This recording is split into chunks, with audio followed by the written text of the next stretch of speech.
Hello friends, welcome to Win Exam. जैसे कि series चल रही थी पजल और सिटिंग अरेंजमेंट की, तो दो सर्कुलर सिटिंग अरेंजमेंट हमने देखे थे एकदम बेसिक लेवल के। और जैसा कि मैंने बताया था कि अगर आप पूरी सीरीज नहीं देख रहे हो तो फिर हो सकता है कि कुछ टर्म्स समझने में, कुछ वर्ड समझने में आपको दिक्कत हो, क्योंकि ये एक अलग तरीका है पजल या सिटिंग अरेंजमेंट सॉल्व करने का। मतलब एक सिंगल अप्रोच से हम पूरा सेटिंग अरेंजमेंट सॉल्व करेंगे, इसीलिए मैं सेटिंग अरेंजमेंट और पजल साथ में करा रहा हूँ। रीजन क्या है? क्योंकि हम सिर्फ एक अप्रोच लेके चल रहे हैं और हर एक तरह की सिटिंग अरेंजमेंट और हर एक तरह का पजल दोनों हम सॉल्व करेंगे सिर्फ एक अप्रोच से। तो इसके लिए कुछ टर्म्स थे, ठीक है, कुछ चीजें हैं, कुछ बातें हैं जो पार्ट वन से आप जब देखते हुए आओगे तो आपको ज्यादा समझ में आएगा।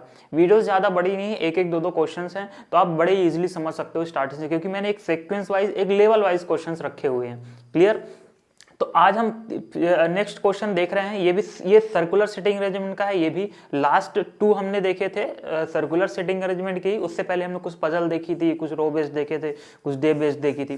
क्लियर? तो क्वेश्चन आपकी स्क्रीन के सामने आ गया होगा। आप क्वेश्चन तरीका मैंने बताया था कि क्वेश्चन को पढ़ना है और क्वेश्चन को पढ़ते पढ़ते ही हमें क्लू नोट करते हुए चलना है। क्वेश्चन को दो बार गलती से भी नहीं पढ़ना है। पहली बार में ही क्वेश्चन में इतना फोकस रखना है आपको कि एक एक स्टेटमेंट पढ़ो। जब एक स्टेटमेंट कंप्लीट हो जाए तो उस स्टेटमेंट से जो इन्फॉर्मेशन, जो क्लू या जो हिंट निकल के आ रहा हो, उसको आप एक शॉर्ट फॉर्म में, उसका भी एक तरीका होता है नोट करने का, तो वो अभी हम देखेंगे ही।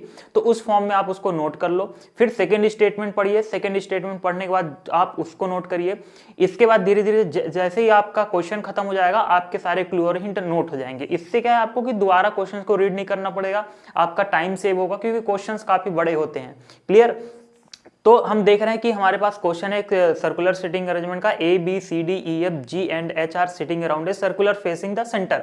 अब देखिए यहां पे मैंने कहा था कि जब कभी भी क्वेश्चन में डिफाइन ना किया रहे कि जो फेसिंग है, चाहे वो सर्कुलर सिटिंग अरेंजमेंट हो, किसी भी तरह का सिटिंग अरेंजमेंट हो, अगर फेसिंग क्लियर नहीं है तो हम ये कंसीडर करके चलेंगे कि उनकी जो फेसिंग होगी वो इनसाइड, मतलब सर्कल के सेंटर में हो रही हो। मतलब जैसे ये सर्कल है तो हम ये मान के चलेंगे कि जितने भी लोग सर्कल के चारों ओर बैठे हुए, उनकी जो फेसिंग है वो सबके सब किधर, रो की तरफ देख रहे होंगे। किधर देख रहे होंगे? रो की तरफ देख रहे होंगे। अगर नहीं दिया है तो ठीक है, और अगर दिया है तो फिर कोई बात नहीं, फिर तो जैसे दिया है वैसे वैसे हम उसको फॉलो करेंगे। Clear?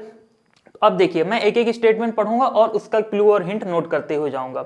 A B C D E F G H are sitting around a circular table. Total कितने लोग हो गए? 8 लोग। ए से एच तक कितने लोग हो गए? 8 लोग बैठे हुए हैं, एक सर्कुलर टेबल में बैठे हुए हैं। E and G always sit next to each other. ठीक है, E और G जो है वो एक दूसरे के समीप बैठे हुए हैं, मतलब एक दूसरे के बगल में ही बैठे हुए हैं E और G। लेकिन ये नहीं कहा है कि कौन पहले, कौन किसके लेफ्ट या किसके राइट की हुआ है। लेफ्ट और राइट की बात नहीं की गई है।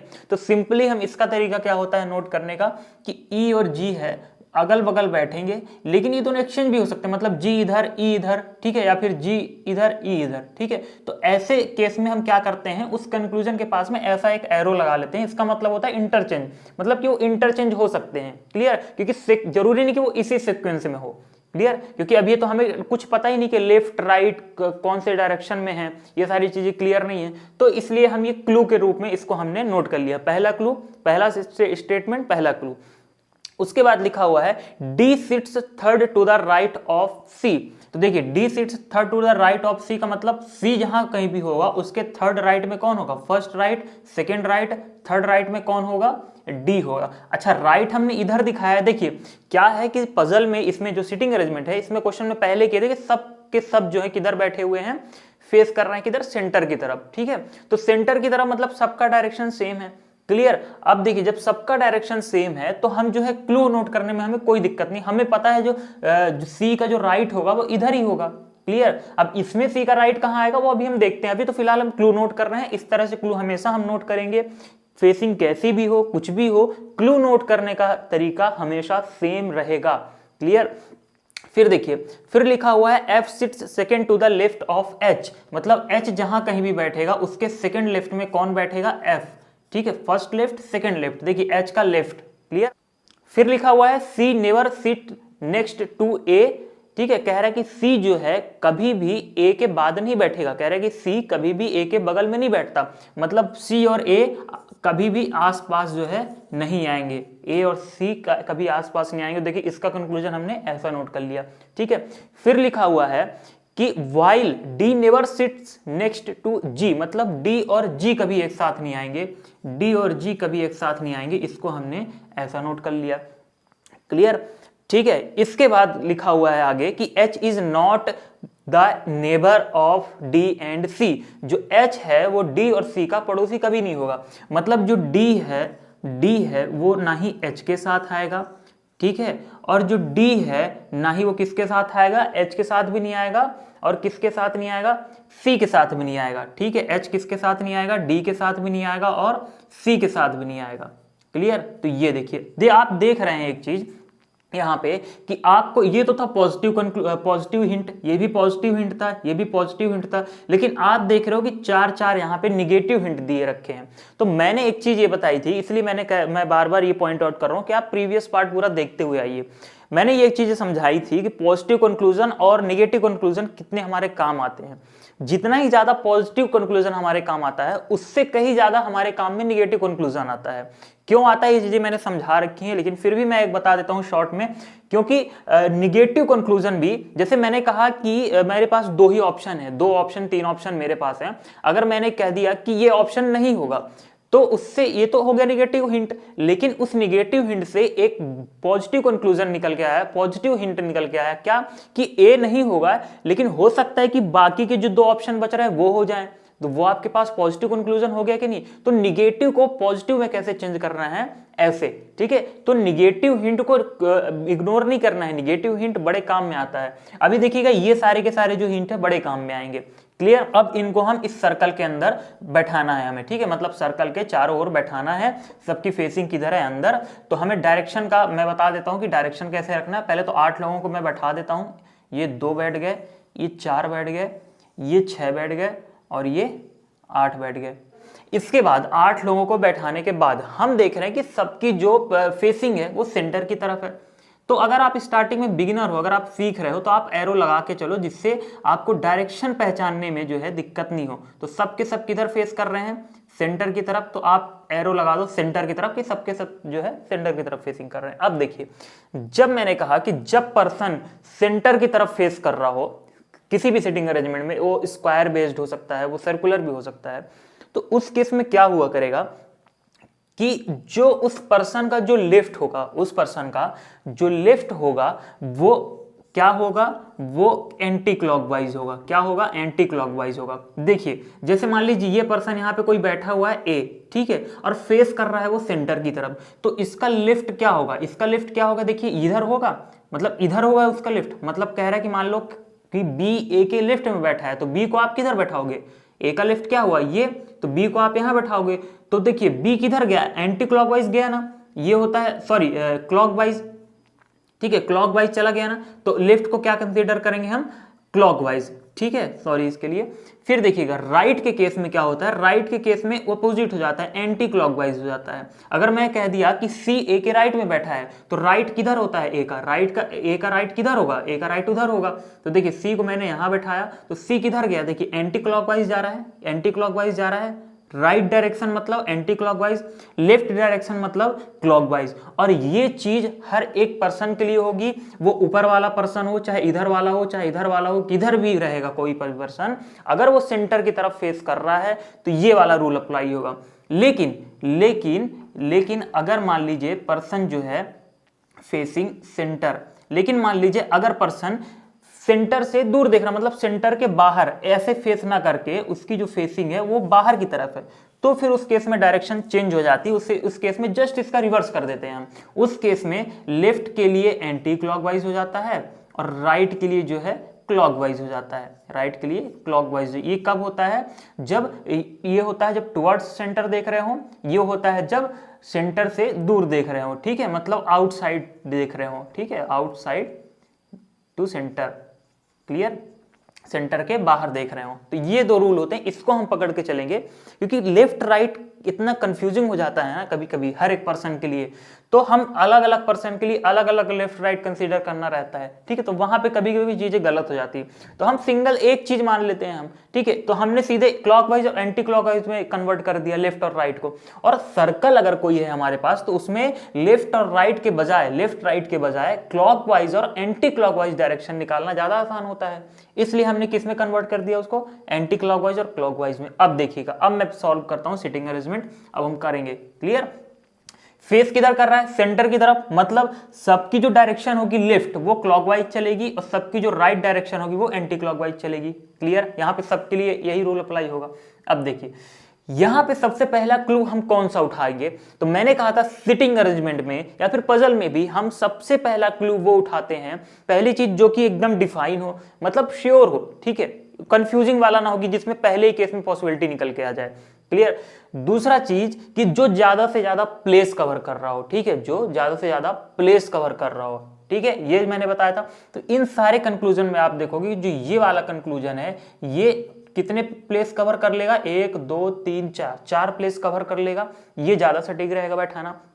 एक चीज मैंने और बताई थी कि कभी भी जब सिटिंग अरेंजमेंट और पजल आ जाए तो आप तुरंत पॉसिबिलिटीज बना लो, ठीक है, कि आप मान के चलो हो सकता है कि पहली बार में आपका पजल ना बने, तो आप क्या करोगे, आप ऐसे साइड में पॉसिबिलिटी बना के चलोगे कि करेंगे। यहां पे कह रहा था कि देखिए सी के थर्ड राइट में कौन है, डी है। अब यहां पे क्लियर है कि ये चीज क्लियर है कि सी के थर्ड राइट में डी होगा, हम सी को कहीं भी बैठा सकते हैं क्योंकि सी यहां बैठे यहां बैठे यहां बैठे, कभी भी सिटिंग अरेंजमेंट में जो होता है क्या मैटर करता है, मैटर करता है सिर्फ फेसिंग, मतलब सी यहां है और डी यहां आ रहा है एक्चुअल में, तो आपका भी सी और डी जो है जरूरी नहीं कि यहां आए, हो सकता है सी यहां आ जाए डी यहां आ जाए, ठीक है। तो पहली चीज क्या, फेसिंग सेम होनी चाहिए, दूसरी चीज सीक्वेंस सेम होना चाहिए, ठीक है। रही बात पोजीशन की, तो पोजीशन किसी की कहीं भी हो सकती है सिटिंग अरेंजमेंट में। क्लियर? बस सीक्वेंस सेम होना चाहिए और फेसिंग सेम होनी चाहिए, ठीक है। इस केस में सर्कुलर सिटिंग अरेंजमेंट में तो हम सी को कहीं भी बैठा सकते हैं, जैसे मैंने सी को यहां बैठा दिया, ठीक है, एकदम टॉप में बैठा दिया मैंने सी को, कह रहा है कि सी का थर्ड राइट डी, तो फर्स्ट राइट, अब देखिए राइट कह दिया, तो राइट मतलब क्या, एंटी क्लॉकवाइज, और एंटी क्लॉकवाइज मतलब क्या, ये तो हो गया आपका क्लॉकवाइज, ये हो गया एंटी क्लॉकवाइज, तो एंटी क्लॉकवाइज फर्स्ट सेकंड छोड़ के थर्ड पे आप डी को बैठा दिए, ये हो गया। क्लियर? अब फिर कह रहा था यहां पे कि डी के साथ जी नहीं बैठेगा, और डी आप देख रहे हो इन दोनों से एक चीज क्लियर होगी कि डी के साथ जी नहीं बैठेगा और डी के साथ एच भी नहीं बैठेगा। क्लियर? मतलब यहां पे ना जी और एच दोनों नहीं आएंगे और यहां पे भी जी और एच दोनों ही नहीं आएगा। पॉजिटिव चीज आई ना यहां से निकल के कि ये जी और एच यहां पे नहीं आएंगे, तो ठीक है जी और एच नहीं आएंगे ना, उसके अलावा तो और भी पर्सन आ सकते हैं। क्लियर? तो ये पॉजिटिव निकल के आया ना यहां से, तो हम इससे बचेंगे क्या कि हम यहाँ पे जी और एच को बैठाने से बचेंगे। तो ये हमारे देखिए नेगेटिव कंक्लूजन बड़े काम में आता है। तो डी के साथ ना ही जी बैठा और ना ही एच बैठा। अब आप देखिए सी के लिए कह रहा था कि सी के साथ ना ही ए बैठेगा ना ही एच बैठेगा, तो ये देखिए यहाँ पे ना ही ए बैठेगा ना ही एच बैठेगा, और यहाँ पे भी ना ही ए बैठेगा ना ही एच बैठेगा। क्लियर?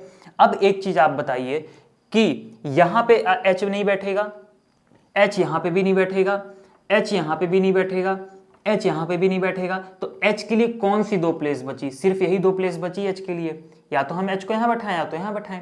लेकिन आप एक चीज देख रहे हैं कि एच से रिलेटेड वाला एक क्लू दिया हुआ था क्वेश्चन में। अब देखिए एक चीज और मैंने बताई थी कि जो क्लू आप यूज करते जा रहे हो उनमें सर्कल या क्रॉस लगाते जाओ, जिससे आपको पता चल जाए कि आपने ये वाला क्लू यूज कर लिया है, अब कोई दिक्कत नहीं होनी चाहिए। ठीक है? अब देखिए होगा क्या, अब कह रहा था कि एफ और एच के बीच में एक लूप, मतलब एफ का सेकेंड राइट, एफ का जो सेकेंड राइट है वो एच है।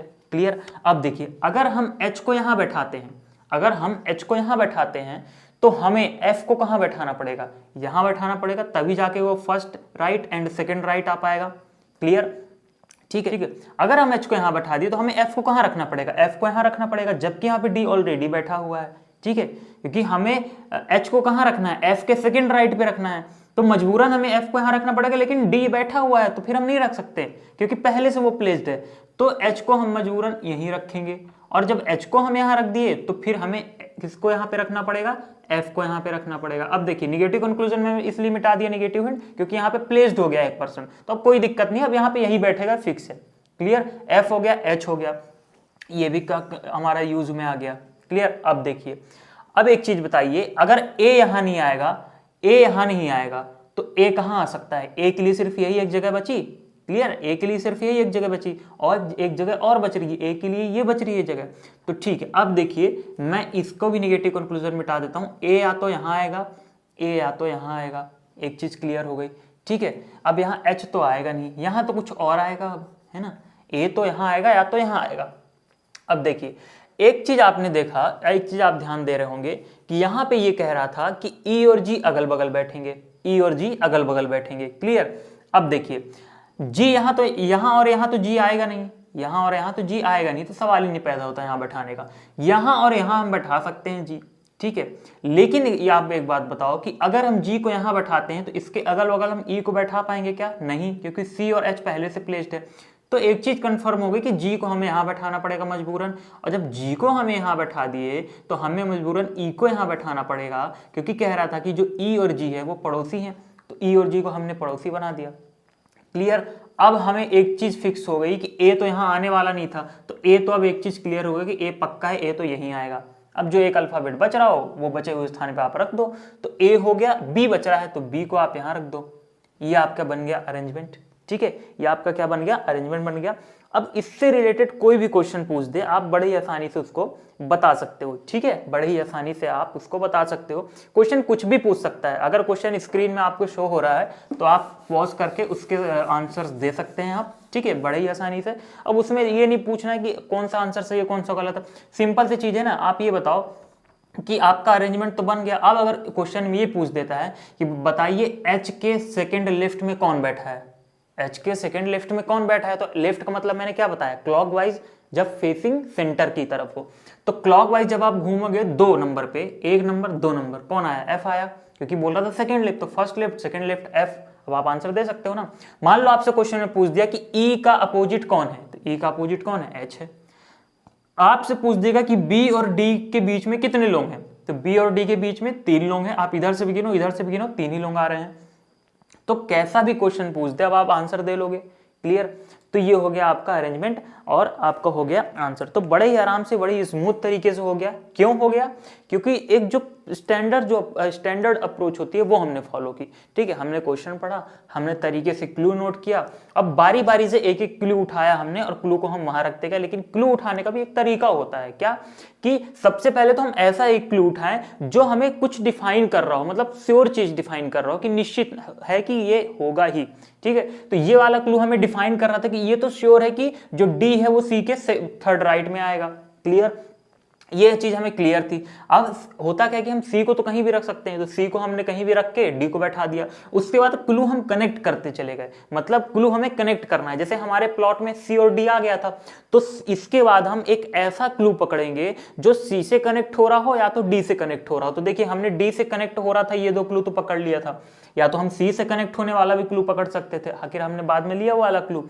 तो ये होता है एक सीक्वेंस क्लू यूज करने का, ठीक है। कनेक्शन बना के चलना है। पहेली है, पहेली आप कैसे यूज करते हो, क्लू से क्लू कनेक्ट करते जाते हो तब जाके एक, ठीक है, एक पहेली आपकी सॉल्व होती है। तो बस वही तरीका आपको फॉलो करना है। कोई बहुत बड़ा कॉन्सेप्ट नहीं यूज करना है आपको, कोई ऐसा तरीका नहीं यूज करना, कोई फिक्स फॉर्मूला नहीं यूज करना है, कोई एक फिक्स तरीका बना के नहीं रखना है आपको, ठीक है। हाँ, अप्रोच जरूर सेम होनी चाहिए, बाकी आप सोच अपने तरीके से सकते हो, आप अपना खुद का तरीका बना सकते हो सॉल्व करने का, ठीक है। लेकिन हाँ, बस एक छोटा सा जो इनिशिएट करने के लिए जो एक अप्रोच होती है ना क्वेश्चन को, वो मैंने आपको बताया कि इनिशिएट करने के लिए एक जो सबसे बेहतरीन अप्रोच है, इसके अलावा और कोई अप्रोच एग्जिस्ट ही नहीं करती, ठीक है। क्या कि आप स्टेटमेंट पढ़ोगे, स्टेटमेंट पढ़ते पढ़ते आप क्लू नोट कर लोगे, उसके बाद फिर आपकी प्रैक्टिस के ऊपर है, ठीक है। हाँ, कैसे करना है वो हमने बता दिया आपको कि क्लू कैसे यूज करना है, सबसे पहले क्लू कौन सा यूज करना है, फिर उसके बाद कौन सा क्लू यूज करना है, ठीक है। उसके बाद आप बड़े आसानी से समझा सकते हो, ठीक है। तो मैं उम्मीद करता हूं कि आप प्रीवियस सारे पार्ट देखे होंगे, नहीं देखा है आपने तो आप देखिए, और अगर आपको अच्छा लगा हो, ठीक है, आपको थोड़ा सा भी कुछ समझ में आया हो तो आप कमेंट सेक्शन में जरूर बताएं, फीडबैक दे, और किस तरह के क्वेश्चंस आप चाह रहे हैं, किस तरह का अपडेशन चाह रहे हैं आप, वो चीजें बताएं कमेंट सेक्शन। तो आप क्वेश्चंस एक धीरे धीरे लेवल अप करते चलिए, प्रैक्टिस करते चलिए। तो हमने कुछ करा दिए हैं, ठीक है, आज हो गया। अभी फिर हम नेक्स्ट पार्ट में आप देखोगे कि एक सीटिंग अरेंजमेंट और होगा, ठीक है, थोड़ा सा से उसका लेवल अप होगा। तो इससे क्या होगा, चीजें आपको नई नई सीखने को मिलेंगी। ठीक है, आपके ऊपर अचानक से ऐसा बर्डन नहीं आएगा कि हाई लेवल की एक पजल बता दी, आपको कुछ समझ नहीं आ रहा है। ठीक है, तो आप बिगिनर हो, आप अभी स्टार्ट किए हो प्रैक्टिस करना, तो ये तरीका सबसे अच्छा है, सबसे स्टैंडर्ड तरीका और सबसे बेस्ट और एक्यूरेट। सबसे अच्छी चीज जो ये लगती है इसमें कि एक्यूरेट, मतलब चीजें कुछ भी अगर गलत हो रही होंगी ना तो आपको खुद पता चल जाएगी, अरे ये तो गलत हो रहा है। ठीक है, तो यहाँ पे आप क्या करोगे, सतर्क हो जाओगे, रुक जाओगे, फिर रीचेक करोगे आप, तो खुद आपको यहाँ पे पता चल जाता है इस वाले केस में। खैर सारी चीजें अगर आप पूरे पार्ट देखोगे तो खुद समझ जाओगे। ठीक है, तो थैंक यू सो मच। आप मिलते हैं नेक्स्ट क्वेश्चन के साथ, नेक्स्ट सीटिंग अरेंजमेंट के साथ।